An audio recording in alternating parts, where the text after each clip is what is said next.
اعتکاف دا په درې قسمه دی. یو سنت دی، دویم واجب دی او دریم مستحب دی.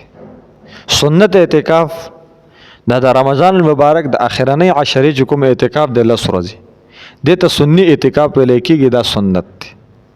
د هغې دپاره مقدار د رمضان المبارک د شلمې روژې د غروب شمس نه مخکې دا شروع کېږي او تر د اختر د شپې د سپوږمۍ لیدو پورې دا 10 ورځې دي. دا 10 ورځې دا اعتکاف دی او دا اعتکاف دا سنت دی. که دغه ټیم نه پکې ټیم کمیږي نو دا بیا د سنت نه وځي، بیا به دا مستحب وي. دویم نمبر اعتکاف دا واجب دی. واجب هغه اعتکاف ته ویل کېږي چې یو کس دا نیت وکړي، نظر ومني که زما دا کار وشو زه به دونه ورځې اعتکاف کوم، او که داسې وشو نو زه به دونه اعتکاف کوم. دا نظر په ځان ومني. یا د معین ورځې چې زه به د پلانکۍ ورځې اعتکاف کوم، د پلانکۍ هفتې به اعتکاف کوم، یا د معین ځای اعتکاف ومني چې زه به مطلب په حرم کې اعتکاف کوم یا به مثلا په فیصل مسجد کې اعتکاف کوم، او یا دا چې داسې عامه خبره وکړي که زما دا کار وشو زه به دونه ورځې اعتکاف کوم چې په هر ځای کې مې وکړو او په هر ورځو کې مې وکړو. نو بیا په دې کې دا واجب اعتکاف دا په انسان باندې لازمي وي او د دې راوړل د دې ادا کول دا ضروری وي. په دې کې بیا روژه هم دا ضروری ده. د چې کله واجب اعتکاف ادا کوي روژه به نیسي. اگر که دا بوزې دي یعنی د روژو ورځې نه دي خدای به پکې روژه نیسي نو هم به روژه وي او هم به اعتکاف وي، او په دې اعتکاف کې به ورځ او شپه دواړه داخل وي. د څونه ورځې چې د اعتکاف نظر منلی دی دا ورځ روژه به نیسي. که دا معین ځای یاد کړی په هغه معین ځای کې به اعتکاف کوي. کوم جماعت چې یاد کړی معین ورځې یادې کړي دي په هغه معین ورځو کې به اعتکاف کوي چې زه به د رمضان په اولنۍ عشره کې 10 ورځې اعتکاف کوم. زما دا کار وشو نو دا د رمضان د اولنۍ عشرې 10 ورځې اعتکاف به بیا په ده باندې واجب وي. دریم د اعتکاف مستحب. مستحب اعتکاف د پاره مقدار نشته دی. دا کم نه په کم ساعت کې هم کېدی شي او ډېر نه ډېر ساعت کې هم کېدی شي. واجب مستحب اعتکاف دی ته ویل کېږي ته جماعت ته رالی، جماعت کې ته مونځ کوي، د قرآن تلاوت کوي، بیا درس ته کښېني، تا نیت وکړو اعتکاف مسته دلته په څونه چې ناستې دا په حالت د اعتکاف کې دا مستحب دی. دا بغیر د روژې نه هم کېدی شي. په دې کې بیا روژه دا شرط نه ده. حکم چې سنی اعتکاف دی دا سبا نه به شروع کېږي. سنت اعتکاف دا اعتکاف پیغمبر علیه الصلاۃ والسلام یو حدیث کې رسول الله مبارک دغه سنت اعتکاف فائدہ بیانې چې دا ولې دی. نو الله پیغمبر فرمای ما په اول عشره کې اعتکاف وکړ ليله القدر مې لټاو، بیا ما ته میلاو نشو په دویم عشره کې مې اعتکاف وکړ ليله القدر د پاره، بیا مې په دریم عشره کې اعتکاف وکړ نو ما ته ليله القدر د شپه او خودلې شو. دې حدیث نه معلومیږي چې مقصد د اعتکاف ليله القدر شپه لټول دي. دا یو مقصد دی. او مولانا زکریا صاحب محدث دیلوی فضائل اعمال مصنف هغه د ډېر عجیب مقصد ذکر کوي. هغه مقصد د اعتکاف په ځان په خدای بخل دی. د اعتکاف مقصد دا چې ځان په خدای وبخه چې الله سره خدای را لمرسمې پریخي دي تا تناسمې صاحب کور کی ما وبخي په دې کې بیا خدای ته جاړي الله ته وبکه زاری او منتونه کوي. هغه کلمات د بخنه و هم استعمالي، خپل ګناهونه به الله ته عبادت به کوي. خو نفس ساده راتللو جماعت کې لسره دا کنه اصل دا ستا توبه ده چې بس زما توبه ده د دنیا د ګناهونو او د کارونو نه زرا غلم خدای ته تناسم او نور میزان ته توقف کړه د معاف مې کوي ست چې رالی جماعت ته نه ستا توبه ده. نو مقصد د اعتکاف دا توبه ده او ليله القدر شپه لټول دي. نو د حدیث نه کوم مقصد معلوم شونه بیا په کار ادا ده چې په دې ورځو کې کم از کم د شپې عبادت دا په کار دي چې څوک اعتکاف ته کینی ځکه بیا ته مقصد فوت کیږي. بیا پر بل روایت کې راځي په تا کو شپو کې د ليله القدر شپه ده په 28مه کې په 30مه کې په 30مه و 28مه یو کم 30مه کې. نو بیا په کار ادا ده چې په دې ورځو کې خو خاص کر عبادت وکړل شي. بیا د سړو د لپاره اعتکاف دا په جامع مسجد کې د جامع مسجد هغه ته ویل کېږي چې په هغه کې 15 وخت جمع کېږي. د سړو د لپاره اعتکاف په هغه کې دی. د سړو د لپاره دینه ماورا په بل ځای کې اعتکاف نشته. بعض خلک وایي مدرسه کې اعتکاف نه کېږي ځکه مدرسه دا وقف ده د خدای د لپاره او په دې کې تعلیم او تعلم خدا جماعت نه دی. نو جماعت په دې کې دا ضروری دی چې جماعت په هغه کې به اعتکاف کوي. بیا چې په جماعت کې اعتکاف ته کېنو نو د الله سره د جماعت حدودو کې دنه نه تیری چې په جماعت کې ارز کې تیری یو ځای خاص نه لږه په کوم ځای کې نه چې مال ته به تیری ټول جماعت اسلام معتکف ته او د جماعت د حدودو نه بار بغیر د ضرورت نه وځي. که بغیر د ضرورت بهر ته ووته د یو سکند لپاره ووته او یو خپل هم بار کړنو ستا اعتکاف لاړ ضرورت څه ته ویل کېږي؟ غسل چې پتا باندې واجب شي دا ضرورت دی، او چې واجب در باندې نه وي او ته وایې زه خیرن شوی یم دا ضرورت نه دی، ته وایې ګرمي مې شوې ده دا ضرورت نه دی، یا دا قرنګې سر انزل ویښتان انزل دا ضرورت نه دی، یا مطلب تا خوراک کړی په جماعت کې او د هغې نه پس ته ځي او لاسونه انځي دا لاس انزل دا ضرورت نه دی، که اوداسه لاړې اودس دا ضرورت دی، د جنابت نه غسل کول دا ضرورت دی، کور ته خوراک پسې تلل چې څوک دله د راوړلو نشته دا ضرورت دی، که څوک د راوړلو وو بیا دا ضرورت نه دی. نو داسې ضروریات یا مطلب کور ته یا بل ځای ته اودس ماتې دپاره تلل چې دلته ستا دپاره د واشروم انتظام نه وي دا ضرورت دی، یا غسل دپاره تلل چې پتا جنابت راشي غسل خانې ته نو دا ضرورت دی چې په جماعت کې نه وي، او که په جماعت کې وي هم خو دا هم د جماعت نه بهر دي، لکه زمونږ د اودس خانې دا خو د جماعت نه بهر دي. نو زه تاسو ته انشاءالله دلته وایم یو پټه لګو دلته سره پټه درته تاومه دې ځای کې چې دا د جماعت حدود دي. د جماعت کمره چې په کوم کې د جماعت امام اوسیږي دلته به معتکفین نه ځي. ښه بعضې جماعتونو کې معتکفین د امامانو سره په کمرو کې روژې ماتوي، د امام سره چې په کمره کې د روژه ماته کړه اعتکاف دی لاړ دا معتکف نه بهر حسابېږي. معتکف صرف د جماعت حدود دي او کمره دا د جماعت د حدودو نه بهر وي، اگر که دا د جماعت په چاردیوارۍ کې دانه نه دی. پیزار ځای دا د جماعت د حدودو نه بهر دی، اگر که د جماعت په حدودو کې دانه نه دی. او دسخاني په کوم ځای کې چې چاراندام کېږي دا د جماعت د حدودو نه بهر حسابېږي. واشروم غسلخانه د جماعت د حدودو نه بهر حسابېږي.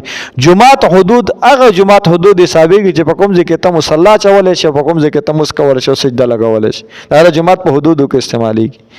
بیا په دې جماعت کې دننه چې دی ناست دی لس ورځې دا ضروري نه ده چې ته به دننه بیا چا سره خبرې نه کوي، تا به ځان له پرده راته وکړي او بعضې کسان بیا خبرې نه کوي معتکفین، دا غلطه ده. داسې ناسته په جماعت کې چې ته خبرې نه کوي او دا تقوا ګڼې دا خو بیله ګناه ده. خبرې به کوي خو د ضرورت خبرې دنیاوي خبرې به نه کوي. جماعت ته چې کوم مزګزار راځي هغوی سره ملاقات هم کولی شي، بهر هغوی ناست تلاوت کوي ته هم تلاوت کوه. دلته زموږ دا درس شروع دی، په دې کې موږ سره معتکفین ناست دی، په درس کې ناست دی د عامو انسانانو غوندې کې، په دې کې هېڅ قسم مشکلات نشته چې دی به خپل پرده کې دننه ناست وي.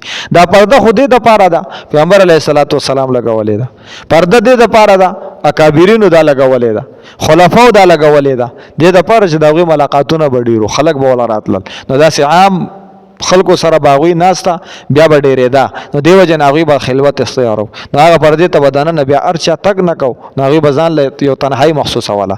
نور که پرده هم ونه لګي عام کوله جماعت کې بس دا ستا معتکف دی، جماعت د حدودو نه بهر مه وځه، بهر هلته نور ته کښېنه نور ته کښېناستی چې خو چې جماعت کې دننه ناست وي. جماعت کې دننه وده کېږه وده کېدی شي، پکې خوراک پکې کوه کولی شي. جماعت په حدودو کې چې دننه څه کوي کوه، خو ناجایز کارونه به نه کوي چې کوم شرعاً ناجایز کارونه دي. عام ورځو کې جماعت کې منع دي، په اعتکاف کې هم منع دي، کوم عام ورځو کې جایز دي، په اعتکاف کې هم جایز دي. دویمه خبره د زنانو دپاره اعتکاف دا په کور کې دی، جماعت کې نشته دی. ازواج مطهراتو به ځان له اعتکاف دا په کورونو کې کو، خو د دې دپاره به په کور کې ځای خاص کوي، او چې کوم ځای خاص کې د اعتکاف دپاره په کوم ځای نیت وکړي نو هم دقه ځای به معتکف وي. نو بیا به د دغه ځای نه بهر ته د ضرورت دپاره ځي او بغیر د ضرورت بهر ته تلو سره به اعتکاف ختمیږي. مثلا یو کمره یې ځان له خاص کړې ده، دا یې معتکف دی، د لس ورځې به هم په دې کمره کې تېرېږي. بیا د ضرورت دپاره بهر ته تللی شي، دې کمره کې غسلخانه نشته دی، په دې کمره کې واشروم نشته دی، په دې کمره کې د خوراک انتظام نشته، دا ځان له څوک وله خوراک راوړلو نشته، دا خوراک راوړي.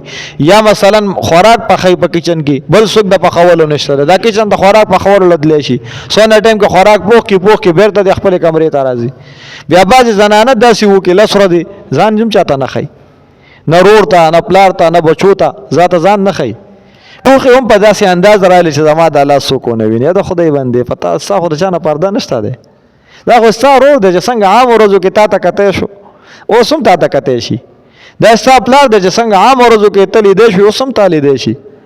نو داسې قسمه پرده نشته دی، خبرې ورسره کوه. دا رور دی دله راځي دا سره دی ناسي، هم دې کمرې ته دا پلار دی در سره ناسي، ماشومان دی در سره ناسي، دا کور والا دی در سره، دلته دې تا سره روژه ماتې کوي، دلته دې تا سره خوراک کوي. په دې لس ورځو کې د دې روژه ماتې په دې کمره کې ټول ماشومان دې پکې ناست، خبرې دې هم کوي، ماشومان د شور هم کوي، د هغوی په شور او په خبرو ستا اعتکاف خو نه ماتېږي. یو ځای کښېنئ ځان له یو ځای روژه ماتوئ، خو په دې کمره کې اعتکاف دا معنا ده چې ته به دغه ځای کې دننه راباندې بار به نه وځي، نور هغوی ستا خواله تلی راتلی شي.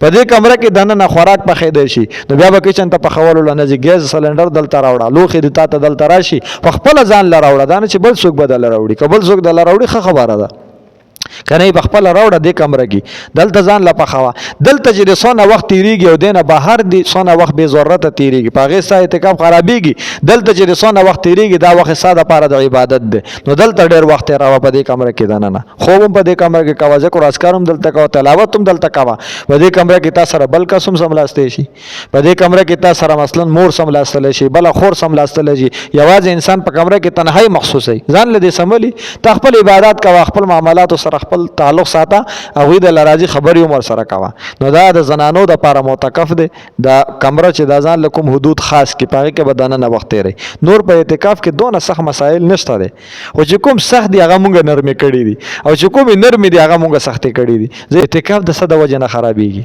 موبایل د وجه نه اعتکاف روح د دې د وجه نه خراب شي کم از کم معتکف باندې بدل د مونږه دا لازمو چې سره موبایل نه امیر صاحب دا ټیک ده کنه موبایل به سره نه وي او که بهر مې سو کاوري او اعتکاف نیت کوي اعتکاف ته کې نه نو موبایل نه اجتناب کوي موبایل ځان سره موړي دا اعتکاف کې نقصان پیدا کوي دا داسې شی دی د موبایل دا د عبادت نه روح او باسي روح ای موبایل دا د عبادت نه مزه او ذائقه دا خرابې د هر شي ذائقه او مزه خراب طالب سره چې موبایل دغه په علم کې خونه او مزه نه د تبلیغي سره چې موبایل دغه پر سلور میاشتو چله کې خونه او مزه نه او خانقاه کې چې د مرید سره موبایل نو دغه خانقاه په دې ورځو تیرولو کې په دې چله کې سروح نه او معتکف سره چې موبایل د الله سره بیا بل اهمه مسله ده یو کس ته د الله سره موقع نه ملويږي د اعتکاف کولو د شلم روزي د غروب شمس نه مخ کې دی اعتکاف ته نشه کېناسته چې الله سره اعتکاف وږي نو دې داسې وږي د اعتکاف کې د خپل حصہ والی